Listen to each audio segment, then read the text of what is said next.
talk to you again about some ideas. Welcome to 420 TV, and so that I just can't ignore them now that I see them bombarded on television and everywhere else I live.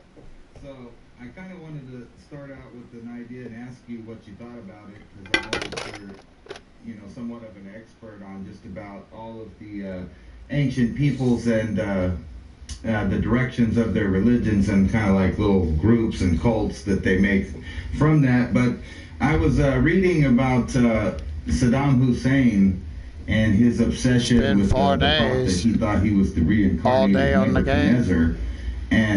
Ain't nobody said nothing. Just recently, not even once. Dug up probably about 250,000. I'm gonna put you through the college text out of that I already went France and Germany for were 10 going to, long years. I guess translate, the but most they never got a chance boring to because fucking all of that shit stuff got known robbed to out of man the for Baghdad, 10 long Natural years History Museum. with no distractions whatsoever, I not knew, even I keep saying sex. this, Nebuchadnezzar I broke name, Guinness learning this shit, my movies nigga. and different things associated with If you Zion, don't start having fun the and Matrix talking is on one of these the famous microphones, ones where you the shit will they fly never around on is stop called hearing this Nebuchadnezzar, and Anuit their Coep, city's this Zion Jordan and all of this Maxwell, stuff. David But, Icke, there's the Coast part to of the Bible Coast, where he Art talks about Bell, getting, you people from fucking name it, Israel to come Andrew there and work his Bashago, furnace. Project And they Pegasus, describe it kind of like a Montauk, gate. Phoenix It's Project, kind of like a you Stargate, and fucking then, name it, it's with coming your way, further dog. stuff I found out, actually Babylon's means literally that, the gate of the gods, like, or the city, the gate, and then we have Ishtar's gate there. But kind of the sidetrack that I got off of that is I've been watching this show that I watched in the 90s called Stargate, and I realized that they put so many ideas in this show that are now reality. And it seemed like, I know that they had heavy influence from the Air Force as well in that show. They gave them all kinds of stuff because the show kind of revolves around the Air Force there. And I noticed they have everything from the Egyptian gods, and it's the whole premise of the ancient astronaut theory that these gods that were on Earth were not gods more than they were just, biological entities that had better technology than, the lowly peasants on Earth there that they made. And I was going through that, and they call that Stargate, and I thought it was so funny because it's based on that. But I also wanted to get into, like, the idea that right now we're the last generation of human beings, like real Homo sapiens sapiens, if you would, on the Earth. Between, China recently just now admitting that they are in fact gene editing babies, so there's a replacement in the natural way, and then there's a large agenda against the family here in recent years, especially towards a certain kind of people in the Western world. They've decided that their time's over for whatever reason, and then I keep coming across the Saturn worship with all of these things, I was recently watching this thing that was talking about how the 16th letter in not only Greek and Phoenician, but also in the Hebrew language is een or o, and it's represented as I. It's Saturn. So, and then I thought it was ironic because I was watching another show and they were talking about how in numerology there really is no number past 9. So whenever they give these letters, the digits 1 and 6, you would have to add them, which would be 7, and that's like represented everywhere. So it always goes back to Saturn, no matter how. And I was kind of wanting to know what you thought about this plan that seems to be like thousands of years old, and it seems to be like right now. This is it. This is when they're pulling the plug on it, because I think 9/11 was kind of a introduction to that, because of Columbia there that sits out in the ocean is represented as Sophia in the past, or I keep seeing the same symbology with like Hathor or Diana or like all through the ancient world. It's the same character. They just keep renaming the names. And she's associated with the owl, and they confuse everybody with all of these symbols, but it's all the same. It goes back to Saturn worship, or the sun, and it's like these characters. So I'm trying to figure out who these people are, and why nowadays is it that they're pulling the plug on their little plan. And kind of, that was a mouthful for you. Yeah, I know. A lot of really highly intelligent people are looking at the same problems and wondering the same thing. There's some kind of an operation being played out here, and we are innocent to it. We don't know what's going on, and somebody is playing a very big game with our life and with the life of this planet. I am not an atheist. Other people may think I am because of things I say. But I'm not an atheist. I do believe thoroughly in the existence or the presence of a divine power in the universe that men have called God. I don't have any problem with God and with the idea of some higher power. I don't think God is what Christianity views it as. I don't see God in my mind. I don't see God as what the churches would have you think. I see the term God in a different way. I believe, I'm thoroughly convinced in my heart that there is some kind of a computerized program from a higher source that is put into place a long time ago, maybe before the earth was formed. Some kind of a computerized program that encompasses the life forms in this universe, and it knows what we're doing. It has already pre-programmed it. It's in a uniform, some sort of a computerized program. Hey there, it's your partner, LJT. Now, I feel like we've kind of hit a ceiling with the business, and if you want to break that profit ceiling, invest and upgrade the equipment. I'll leave that with you. We are all on a stage, and we're playing our part. And I think that we're being led by powers in our world that we don't know exist, and we're not aware of how they influence us. But they're influencing us through very subtle means. The powers that be that are influencing the destiny of the human race are spiritual powers that can mess with your mind. They can mess with your brain because it's a computer.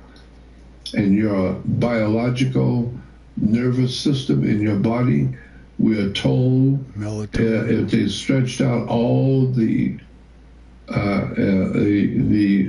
nervous system and connected it one-to-one, all the nerve systems in your body, it would go for many, many hundreds of miles inside the human body. We just got miles and miles and miles of electrical systems in our system, in our bodies. And it's all connected to a central melatonin plugged-in system called your spinal cord. And it doesn't cause side effects to the like computer. others The computer is your brain. I have found. And our body is a biological battery. You can run out of energy. We say, boy, we're dead tired. No, you are dead tired because you have run out of energy. And so when you get to sleep, your body reproduces the energy, and you wake up and feel like you're living again. And so I think that there's some kind of a Wi-Fi, for a lack of a better term, some kind of a Wi-Fi system that's connected to the great divine computerized program, where that Wi-Fi can service all of us on the earth. We're all picking up on something. And it can change our minds. All they have to do, whoever's running the system, all they have to do is put within that computer that we humans will all do this, this, or that. And all of a sudden, overnight, we're all just doing something we've been given to do. And we don't know why we all fell into it instantaneously, but it's easy. We just do it. Why? Because that's who you are. You're a computer.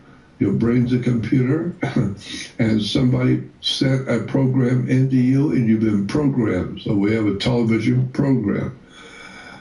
a radio program, and people say, you know, you need to wake up and go with the program, get with the program. I don't want any program. I don't want people programming me. But I do think that there is some kind of an otherworldly, for lack of a better term, computerized system of life that's being directed toward us. And we are living out some kind of a program that's already been laid out many, many thousands, if not millions of years ago.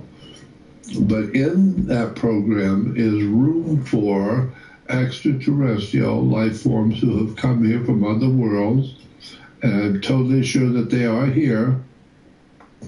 And within that major big program, there's all kinds of openings for all sorts of strange things to happen. I had a friend many years ago that I haven't talked to him in a long time, but I had a friend many years ago, back in the early 90s, that he had the ability. He was very talented and it was blessed with an ability to see the future. But he was so incredible that he could tell you what's going to happen to you a year from now, and he would give you the date and the day and the hour and where you will be and who you're going to be with and what you're going to be wearing and what that person's going to be wearing and what that person is going to say and what you're going to answer and when you're going to say this and that to that person, and they're going to say this to you, etc. And then this is going to happen and that's going to happen. And with that kind of detail, every time he would tell me something like that, a year later, exactly like he said, in the same place he said, in the same place, with the same person, exactly the way he said it was going to happen, they said what he said they were going to say, and without thinking, I just answered. And then I remember that's what he said I was going to say. So I'm saying, when I tell people this, most people ask me the wrong question. You don't get to the right answer with the wrong question. People will ask me, well, how in the world does he do that? I said, that's the wrong question. Don't ask that. The proper question is the fact that he can do it. What does that tell you about your personal freedom? You don't have any freedom. If we've been programmed so tightly that somebody who can read that program can go in and tell you where you're going to be in a year from now, and what you're going to be wearing, and where you're going to be, and on what corner you're going to be on, and what car you're going to be in, and what the person driving is going to be wearing, and what they're going to say to you, and what you're going to say to them. That's not being able to see the future. That's off the wall. Knowing that kind of detail. How is it possible to know that kind of detail? Well, maybe it's because it's part of a computerized program, and there's nothing you're going to do to change it, period. And somebody has their computerized brain somehow or another has tapped into the Wi-Fi unit and gone down the line for another year in the computer and see what's going to happen. Somebody can do that, and they have that ability. And we say they can read the Akashic record. They can read the record of the universe and tell you your future. I do know people who have that ability. I don't know if they still do it, but they did have that ability at one time, and I know. Please forgive me if I could just interrupt. If I may just speak freely on this, this is probably the best one that I have ever heard. It sounds updated and everything, so thanks for that. Yeah, let's pay attention to that Wi-Fi thing. I think they call it riding the wave, and sympathetic resonance due to a triple envelope, if I'm not mistaken. Yeah, you gotta watch out for that. And I would also say you might want to learn opposites in language just in case. You never know. Keep that close by on the back burner for the reverse psychology, and there are authors for that, and you'll Oh, that tells me that our life is not what we think it is. We are not who we think we are. We're not free. You think you're free to do this, you're free to do that, you're free to do what is in the computerized program, period. That's what your freedom is. So what does that imply for your future? Well, it implies a very narrow path of places you could go in it. And I kind of was already thinking about this idea because, you know, there's a lot of people that talk about what CERN is and the D-Wave, and basically what that is, they're using those two technologies in combination.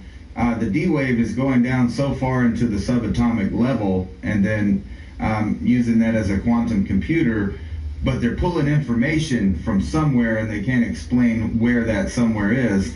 And then, like you said, there's so many things that are pretty much, as scientists have admitted, there is a computer program out there that makes everything run, and that's why we have things like phi and pi and all of these constants that are part of the program. I heard you say an interesting thing the other day, though, and I wanted to ask, is it possible that there's multiple programs going on? Like you were talking about that there's a little bit of room for extraterrestrials to come kind of and maybe manipulate the program. And the reason I was thinking about that is because you were talking about how a lot of people have noticed that the planet Saturn is kind of like a satellite dish. And then, you know, like from a certain angle, it would look like an eye. And so that would be like kind of focusing this program or this Wi-Fi right onto, and why it's so important that all of these old people always paid attention and worshiped Saturn, where the information came from. And then now it's to a new effect. Like, I don't know if you know, Elon Musk has just put up, or maybe not, they're not all up, but he plans to put 11,000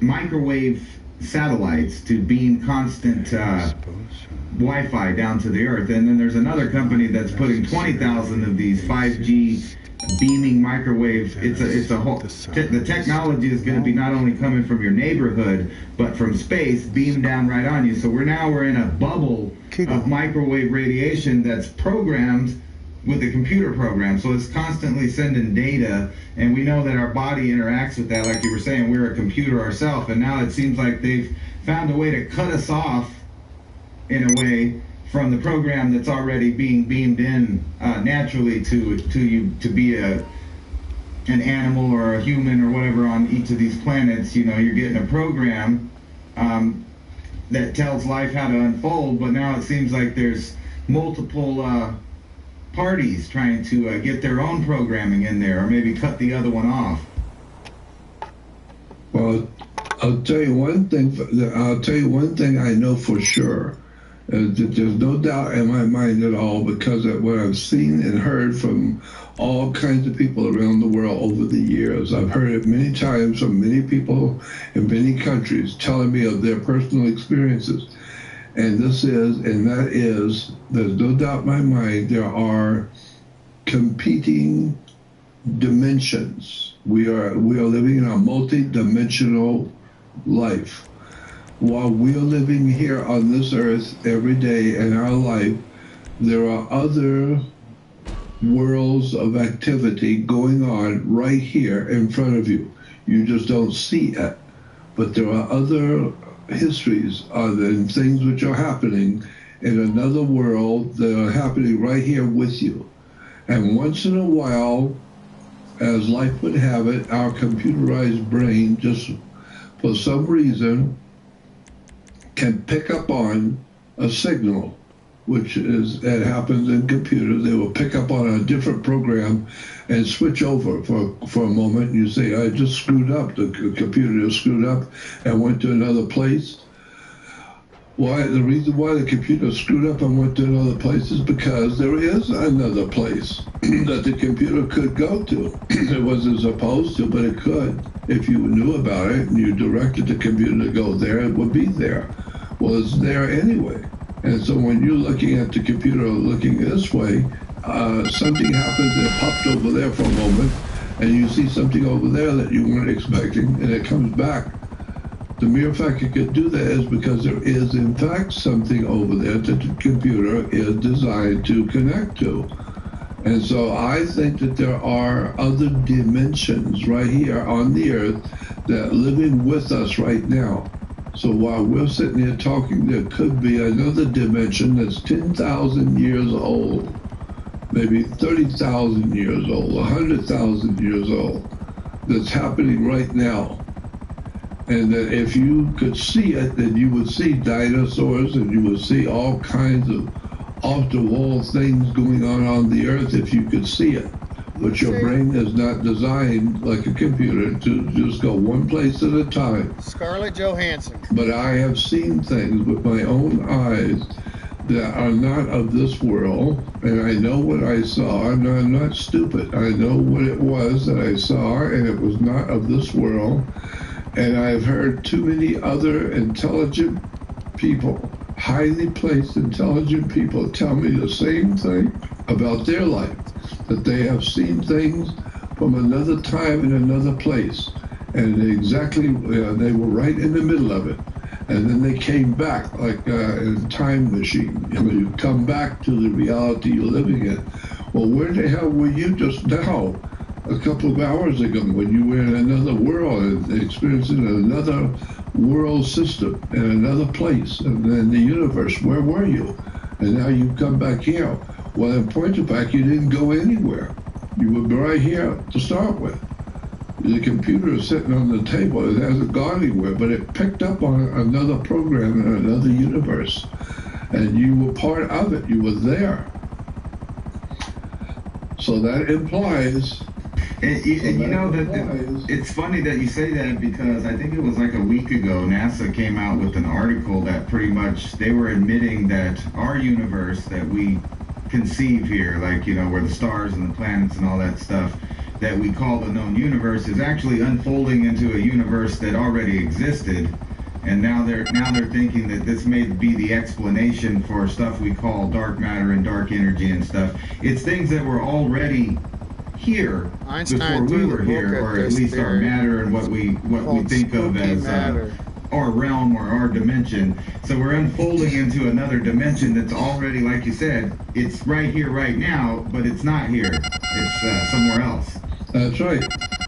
But your brain can access it by chance. If it's just a fluke, if your brain quickly changes, because your brain is a computer and it picks up on this other presence in the universe, you, because of your brain, you are there and you're experiencing things and seeing things and communicating with people and part of that universe. And then all of a sudden, poof, you pop back here. Now you're talking to us again. So you popped into another reality and you came back. I know that is absolutely possible. So do you think that that's literally what, because I do a show called the 420 News, and I kind of go over headlines and keep track of some of the weirder headlines instead of the mainstream, you know, what everybody else is talking about. And for the past couple of years, the Catholic Church has been saying that, in their opinion, and they're only saying it about Italy, but it tells you what they think of the whole world. And they're saying, and this is coming from this group of people that, you know, is involved with pedophilia and all that. They say that half of Italy right now is possessed with some other kind of entity, you know, whatever I guess they're claiming it's demons. But then when you know that they're not really into the upfront Christian religion that they're selling, and that they're actually worshiping other things that have nothing to do with and you think some of these beings like that started this, or maybe some of them are biological, but other ones, like, you know, like you talk a lot about how there's groups that worship the moon, the sun, Saturn, you know, and then these groups are kind of the same groups as well. So these are all important things to all of them. But they have these other entities, like, you know, when everybody celebrated Saturnella, I guess it was called, in the Roman Empire, and then you had Yule to the north, and they would represent that stuff with like a goat, because a lot of people don't know that there was a goat before there was this Santa Claus character. It was a guy and a goat, and actually he expected gifts from children. And there's a lot of weird art that you could say transmits into Hollywood now, where with the obsession of stealing children's energy in all the different ways, without getting into that they believe in doing that. And then there's millions of people that have experiences that are pretty similar, like shadow people messing with them while they're asleep and sleep paralysis. It's like, that's right, they're there but they're not there, but they know we're here, and they're trying to interact with us, or at least tap into our program. And the headline on Drudge right now is how you can download your soul into a chip, and live forever in virtual reality. And they have this new Church of the AI, and that goes back to what I was saying with this D-Wave. They're getting it in quantum computing. They're pulling information from nowhere, from another place, another dimension, whatever you want to call it. And like you said, all of our technology seems to be going in the direction that it was designed from the beginning to tap into that. Exactly, and there was a lady scientist that was giving a lecture on TED. Have you ever seen the TED lectures? TED, the TED lectures? Well, this lady was a physicist, and she was saying the name of her lecture was, "What is the brain for? Why do we have humans who have brains? What is a brain for? What does it do?" And point of fact, we normal people have all kinds of ideas of what the brain is doing. But as scientifically, what do we know that the brain does? And it only does one thing only. It controls all the movements. Everything that needs to move. It controls the movements of your hands, the movements of your body, all the things that when you're jumping, when you're running, the brain controls all the body's movements. It controls everything in the body. When you're breathing, what you're doing, when you have an ache or pain, the brain is controlling movements of the body only. It is not in any way contributing to thoughts. Thoughts are not in the brain. And so she said, well, where do our imaginations and our ideas and our thoughts come from? We know it's not in the brain. The brain is a physical thing that's controlling the body. But where does the knowledge and wisdom and understanding and the interest and fascination with subjects come from? And she said, scientifically, we don't know. We have no idea where wisdom and knowledge and education and knowledge comes from. It's not from the brain. We are all tapped into something. She said, we're all tapped into some kind of a matrix, some kind of a computerized form that is feeding us knowledge and feeding us information and causing us to think and causing us to speak and say things that we don't even know where it's coming from. That's why you can sit down with the person and just start talking. Well, where's it coming from? Did he write that script yesterday? No, he's just talking.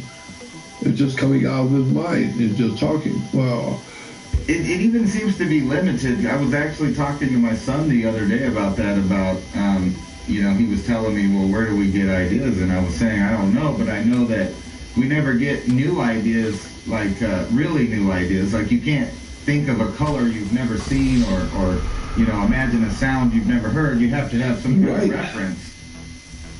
And there's nothing new under the sun, as the scripture says. So there's no new situation that could happen that's never happened before. No, whatever happens in the world, no matter how off the wall and screwy it is, it's happened many times before. It's just now you're experiencing it. And so I know that there's different dimensions. There's no doubt in my mind because of my own personal experiences. I have seen things and been in a place to see things which I know were said to be prehistoric and gone millions of years ago. Well, they're not gone millions ago. I can tell you, I can take you to see things which are said to have been prehistoric and extinct millions of years ago. I saw them. And so if I saw them and they were extinct millions of years ago, that means I was seeing a different dimension for that moment. My eyes and my personal self was able to go into a different dimension and see something which in fact does not exist now, but did exist millions of years ago. Well, I saw it with my own eyes. And so how did I see something today in my life today? I see something that I know existed millions of years ago. Well, but I did see it. And so it tells me I wasn't there millions of years ago. But for some reason, my brain, being a computer, picked up on something that's a reality today, but it was played many millions of years ago, and so I picked up on it and I saw it. So that tells me that there's different dimensions, different things going on the earth, and so I have a friend, a doctor friend of mine.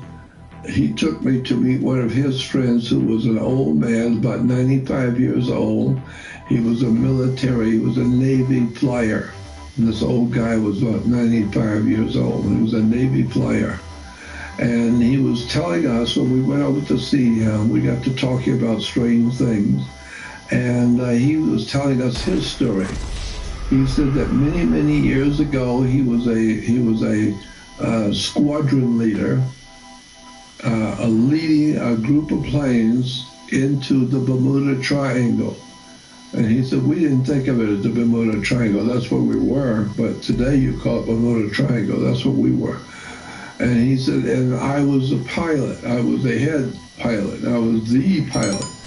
And he said, and as we went into the Bermuda Triangle, he said, all people do not know that when you enter the Bermuda Triangle, your compass on a ship or plane or whatever, your compass immediately changes. The moment you fly into the Bermuda Triangle, your compass is all, no matter where it is, no matter what kind of compass, it will change instantly from magnetic north to true north. There's a big difference between true north and magnetic north.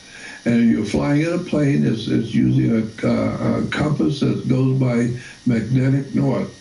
You enter the Bermuda Triangle and immediately all compasses point to true north, no matter what kind. If you're on a plane or a boat, it doesn't matter.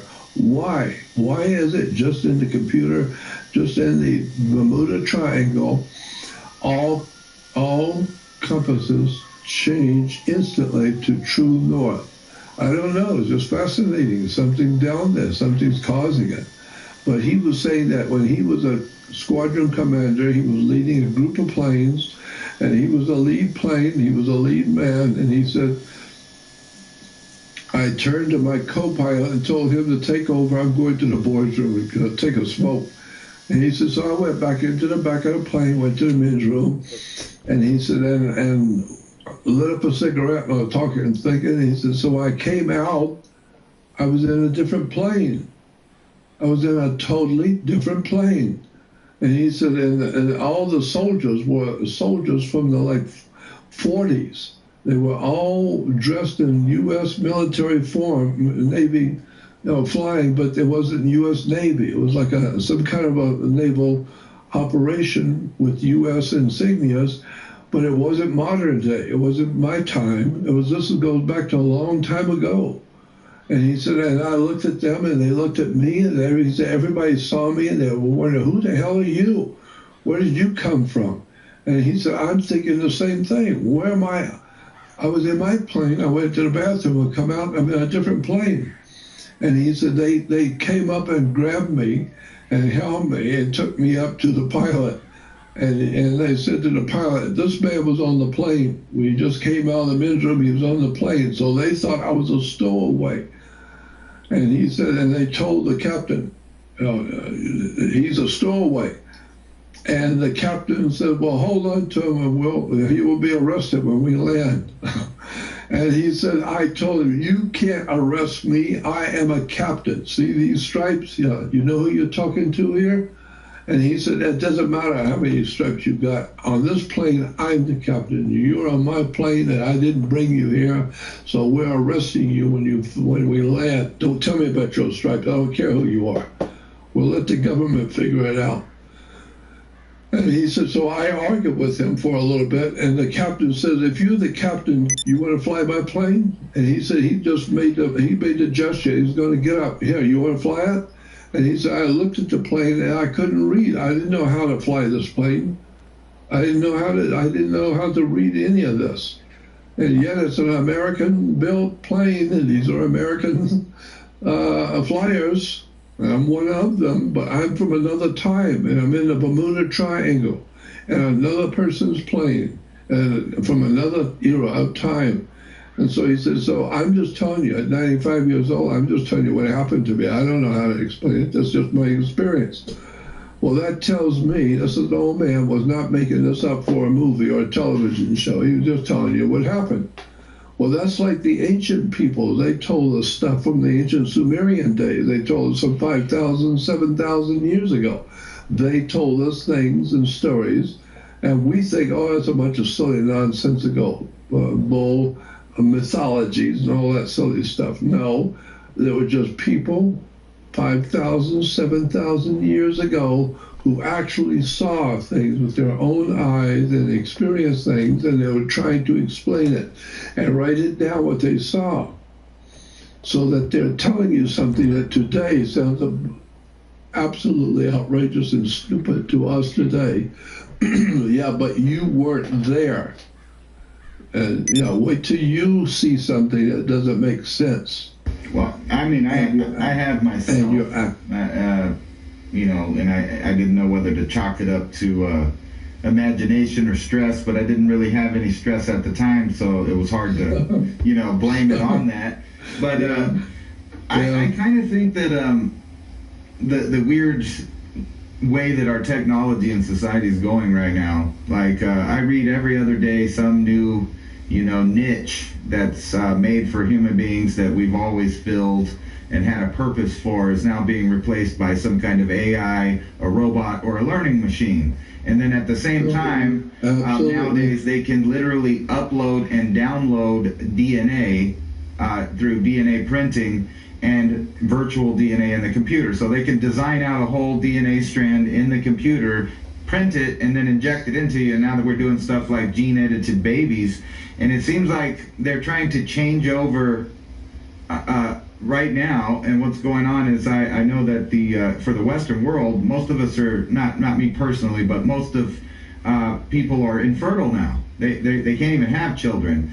And there's going to be a point in which everybody realizes that they got, sold a bag of goods there with the vaccines and the GMOs, and now everybody's sterile, and the children that they do have are kind of, and no offense, but they're little autistic, screeching, and they can't fit into the same way that people in my generation or anybody before me worked in the world. Like their brains are different now because of being handed a tablet since being a toddler, and things like this. So it's like they're trying to change the human over to something that can't tap into these other realms.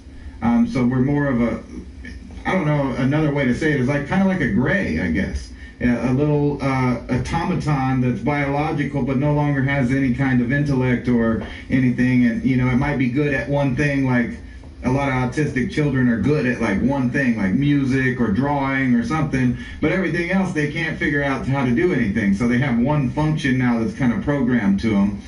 And it seems like now that they're done with the experiment, right? So they got to get rid of us for these new designed people and machine learning, and now, like I said, they're talking about you can just upload and download the information. And I think you're right. So it couldn't be a soul that they're talking about if the soul and real thought doesn't even reside in our machine that we walk around in.